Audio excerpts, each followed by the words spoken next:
Hey guys, welcome back to The Oldest Magic. So, last time I spoke about storytelling and the search for God, and I touched briefly on some stories that affected me deeply as a kid.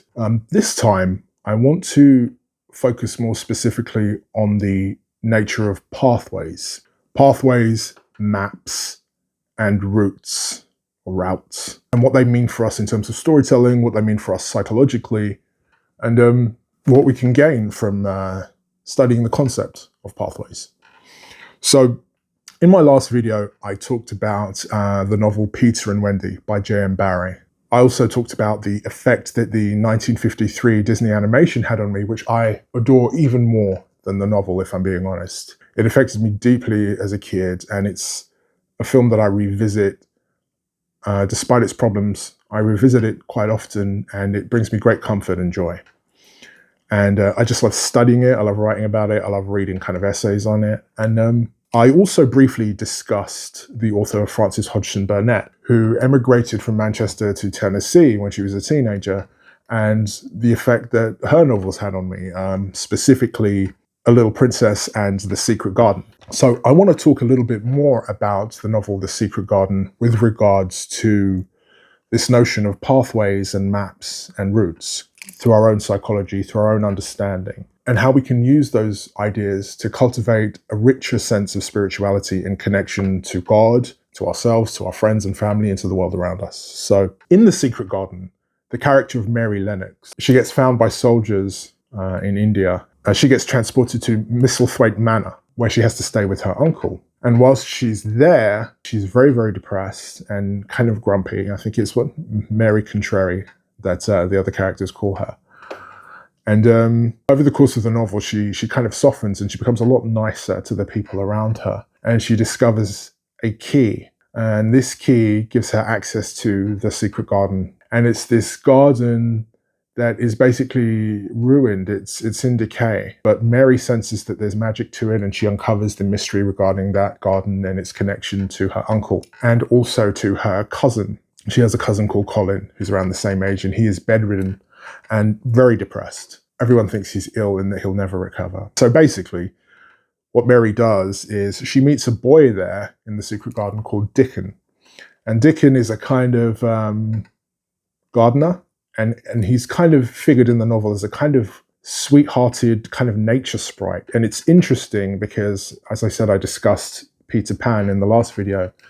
And the way Peter is written in the novel, in Peter and Wendy by J.M. Barrie, is kind of more of a slightly darker figure, a slightly darker, more cruel archetype from a kind of psychological underworld. He's not just the spirit of youth, at least in the novel. In the Disney animation, he's a lot softer, he's a lot gentler, he's still kind of an asshole sometimes, but he generally means well. And so it's interesting, that parallel, because both Peter and Dickon play the pipes. They both have a gift for nature. They both seem to commune with the animals and, the fairies around them, etc. So Frances Hodgson Burnett figures Dickon specifically for that reason as a kind of two-way liaison between Mary and the kind of nature spirits of the secret garden. But it's not just a kind of pagan magic in the book either. It's figured very centrally as a kind of Christian fable, I guess you could say. And it kind of reminds me a lot of the work of Christian mystics from the Middle Ages who didn't really see a separation between the notion of God or Christ and the natural world. And so I find that aspect of The Secret Garden quite beautiful, and I think Frances Hodgson Burnett handles it fairly delicately and quite elegantly. So basically, Mary and Dickon's friendship helps to restore the secret garden back to life. They nurture it, they plant seeds, they help the flowers grow, and by extension, they help restore Colin, Mary's cousin, back to life as well. And the book is full of themes of grief, dealing with grief, accepting loss, healing, nurturing, and above all, restoration. I think that's the central theme of the book, is restoration. In J.M. Barrie's Peter and Wendy, there are themes of restoration and healing and grief and escape, but it's more so about there's more of a kind of tragic undercurrent to the novel in Peter and Wendy. And whereas The Secret Garden is a lot more hopeful. Like, it's kind of sad, right? Because Wendy Darling doesn't get Peter in the end, you know? She doesn't get the person that she's kind of falling in love with. And it's kind of heartbreaking. But what's interesting to me, right, is that they're both kind of interested in this notion of maps and pathways. So Barry talks a lot in the novel about maps of Neverland and how everyone has a map of Neverland in their mind, and it kind of changes depending on the person. And he goes into a lot of whimsy and kind of cute ideas regarding that. But I think in both The Secret Garden and in the story of Peter Pan, both the 1953 Disney animation and the novel, the character of Wendy she's not just trying to escape her life. What she really wants is a pathway. She wants a map. She wants a way into a world of magic and back again. And I think that's the central premise of this video that I want to kind of convey here, is that as children, as young adults, and then as fully matured adults, we kind of want the same things. We want to escape, the drudgery and the mundanity of life, right? But we also kind of want a way back.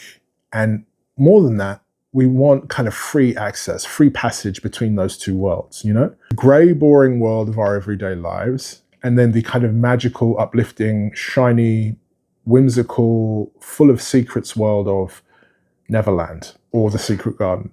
And I think that's really important because it speaks to a kind of a greater maturity that we all have, essentially. It's like we want to take our friends with us.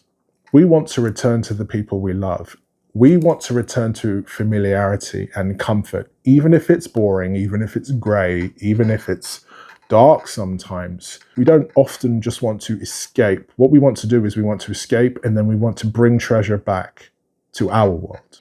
And I think that's a fascinating concept. Like, Wendy eventually accepts the idea that she has to grow up, and she accepts it with grace. But at the same time, what she really wants is she wants to see Peter again, and she wants to be able to go back and forth from London to Neverland with Peter at her discretion. She wants to be able to take her brothers with her, right? And I think that speaks to a lot of us. I know that as a kid, that's what I wanted.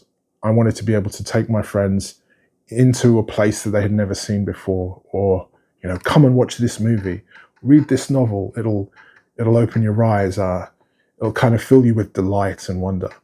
And so we're doing that literally through these kinds of stories, but we're also doing it metaphorically through our appreciation of art, or, sharing earbuds with your best friend because of a certain song that you just can't wait for them to hear because you get the feeling that it's going to have a certain impact on them, and you're waiting delightedly to kind of see that look in their eyes where they're like, oh, okay, cool, I get it. Oh, that was beautiful.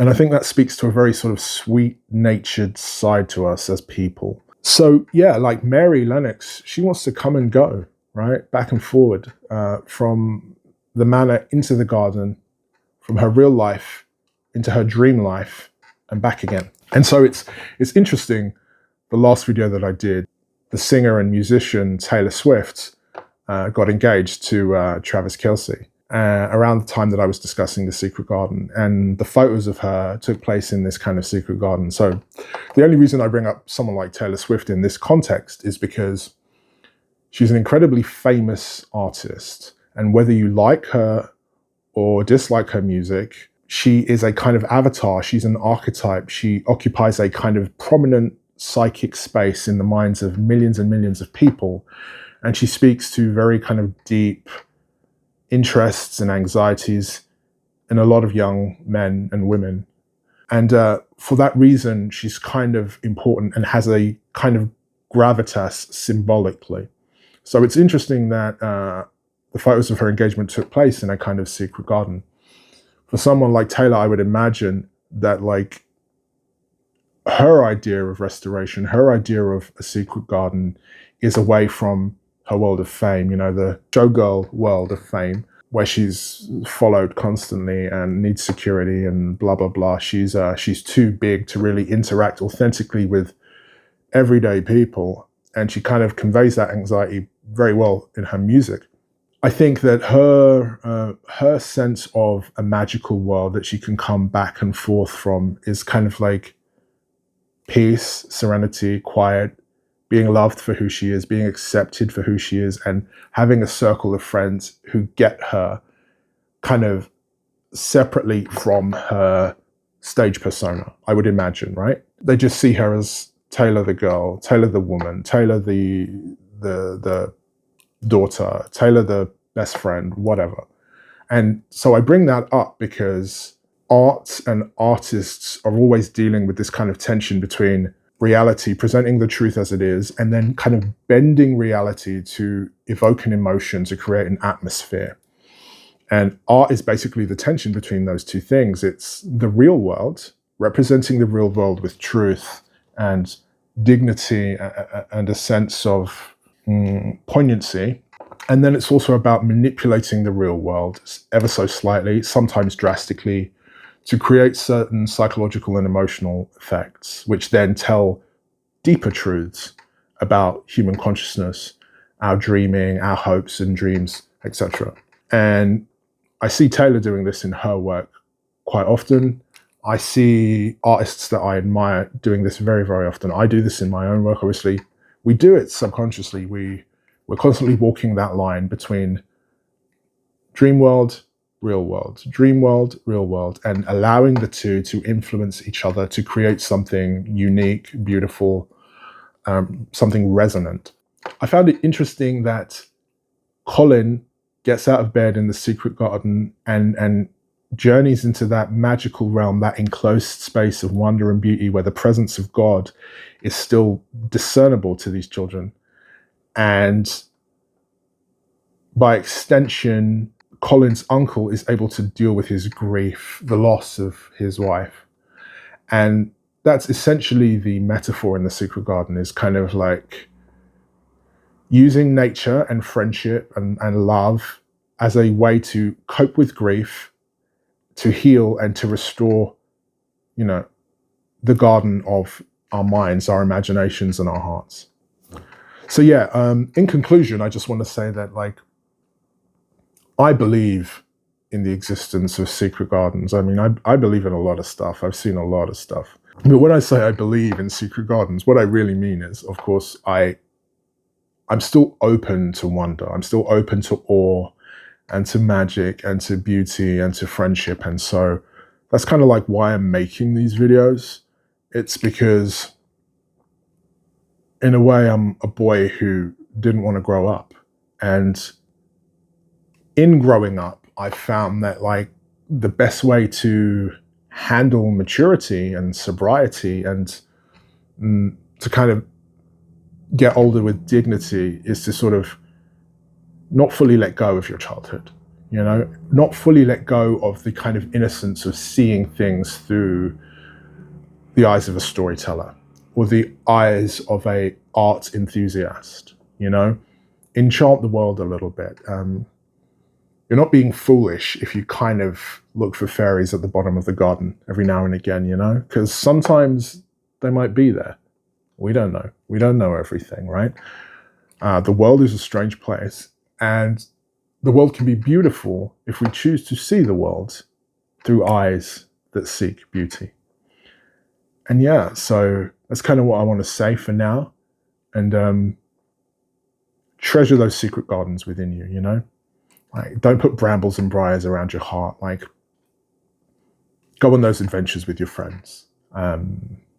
Fly, tend the rose bushes, stop to smell the flowers, enjoy yourselves, and keep an ear out for the sound of bells. I'll speak to you soon, guys. Peace.